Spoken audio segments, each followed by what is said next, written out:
In this section of the tutorial, we're going to be covering the safe opening.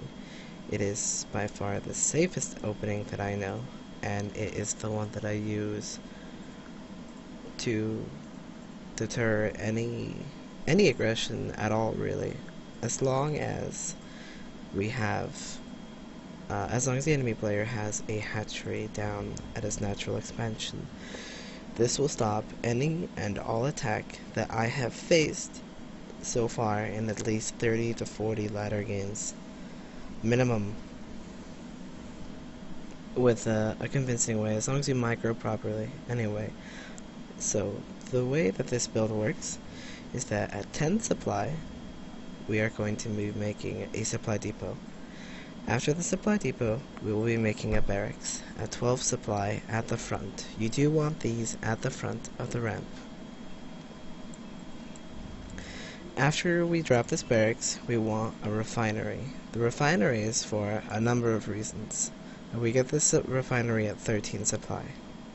There he goes.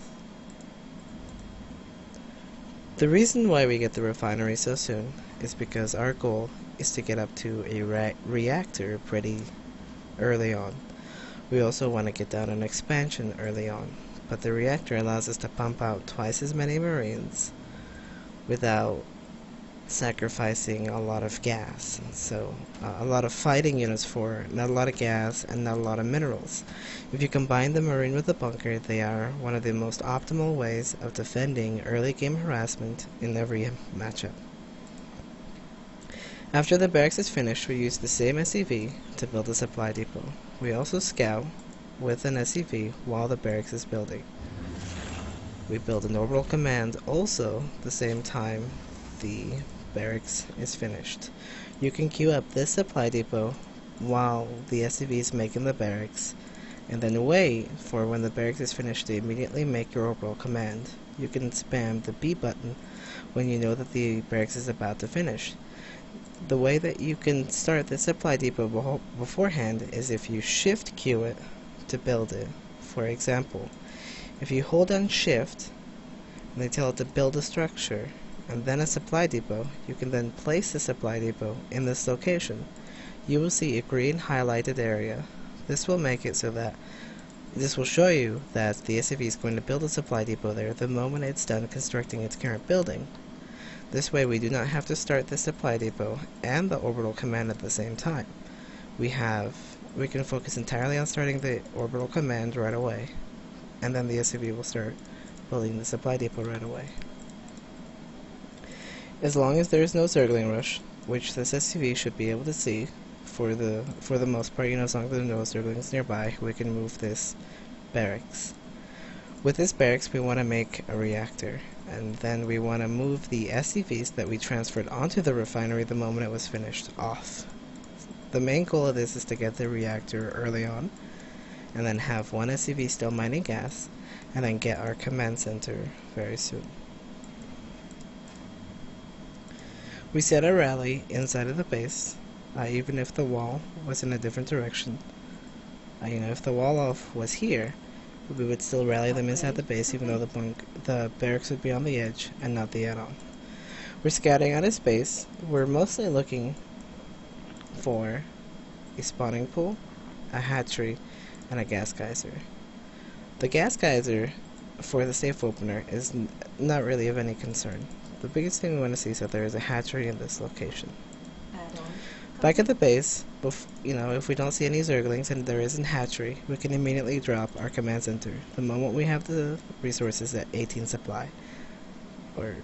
This means that you can move your SCV down at 17 supply, build it on 18, resume, or you don't stop SCV production, you keep up SCV production, but then you start Marine production once this command center is down.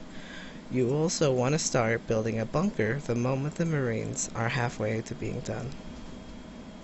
This will line you up with some very early circling attacks that you won't have to be concerned about if he has a hatchery. But if he does not have a hatchery, you simply build the command center on the high ground.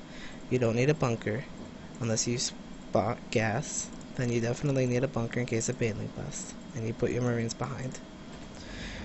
We then start a factory with our SCV the moment we have 100 gas. So once the command center is finished, we do place the SCVs back on the gas, and with the SCV that made the bunker, we make this wall of supply depots, one supply depot at a time. We do not need more for now.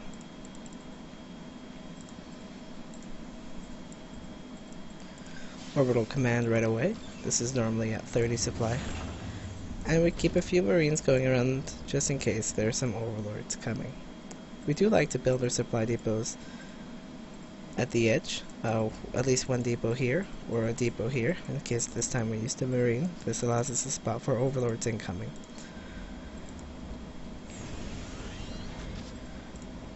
Alright, now once the factory has finished, we want to start a reactor with our other barracks, and move this factory on top of this reactor and start an armory.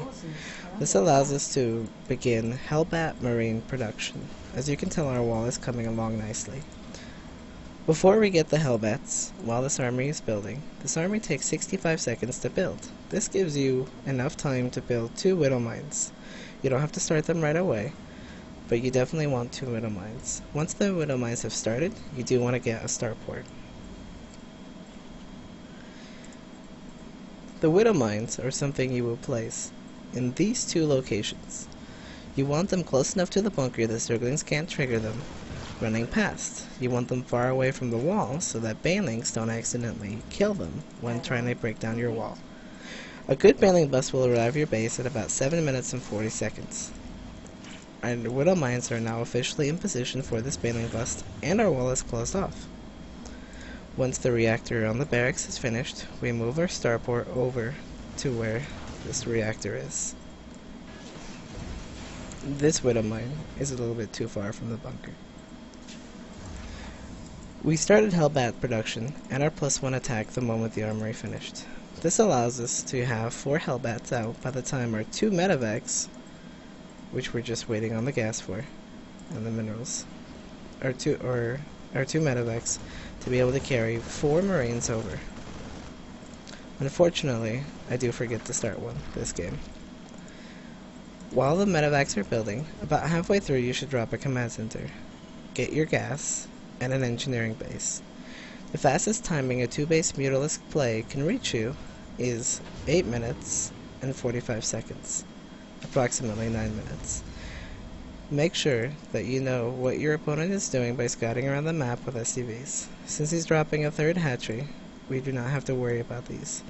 Even though there would be Mutalisks, our engineering bay would be on time to start building turrets. The moment we notice Mutalisks, we would have 2 Widow Mines to help defend, and a few Marines. We would also be able to produce Vikings, which we are producing 1 now, and 1 medevac. This Viking is to kill overlords.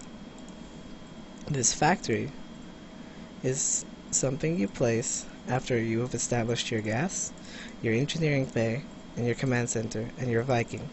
These are kind of the tip-offs. Once you've gotten all of these things, you want to drop a 2nd factory, and maybe even go up to a 3rd. With our drops, we're usually at this stage we would have 2 dropships, one heading for the 3rd, one heading from the 1st. If there is no 3rd, we would have it heading for the 2nd base and the 1st base. In this case, since I forgot one of the medevacs, I send 2 Hellbats out on their own, and I go with the dropship. The Viking is for sniping overlords around the map. It does not matter if he scouts these dropships, and you do not have to commit to these attacks. If you know that you will not be able to do any damage, feel free to run away, or stay close to the edge of his base. Simply by scouting around his base and seeing what buildings he's going for, and moving around the map, having him know that the threat of a drop is there, could keep him from attacking you, allowing you to expand even more. You can see that I did drop the 2nd factory. The crucial amount of units you want on 2 base economy, or production facilities, is you want 3 factories, 1 starport. You want 2 reactors, 1 on the starport, 1 on the factory, and then 2 tech labs. If you're going for heavy early aggression, or you scout heavy early aggression, you want to go up to 5 factories, 4 of them having tech labs, so you can produce siege tanks, dispensing all of your gas as fast as you can, and using the reactor for Hellbats. If you do not have enough gas, you can use the other factories to also produce Hellbats. If you feel relatively safe and you can play greedy, feel free to drop down another command center before you drop down these other 2 factories. Our goal is to get up to 5 factories, or 6, or 7, or ultimately 8 in the late game, depending on what we scout from here on. Once this command center is finished, we will be moving it here. We will be placing supply depots along any entry point that we can to any singular entry point. So we would be blocking this off, or we would be blocking this off. This allows us to only have to defend from here or here, and if our units are already in the middle, it's easy to reinforce those places.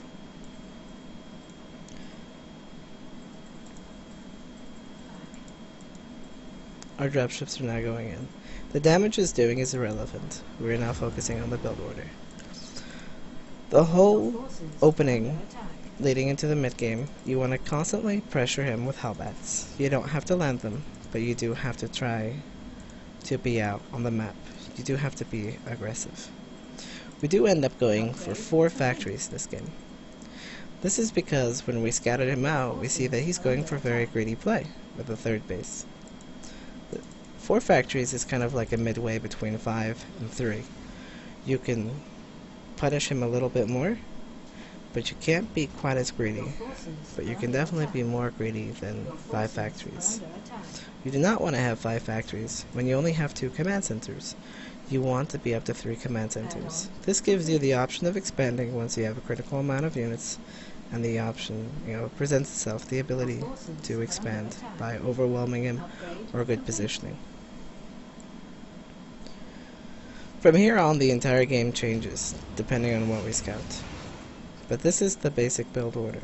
You will soon see me moving my expansion, securing the supply depots.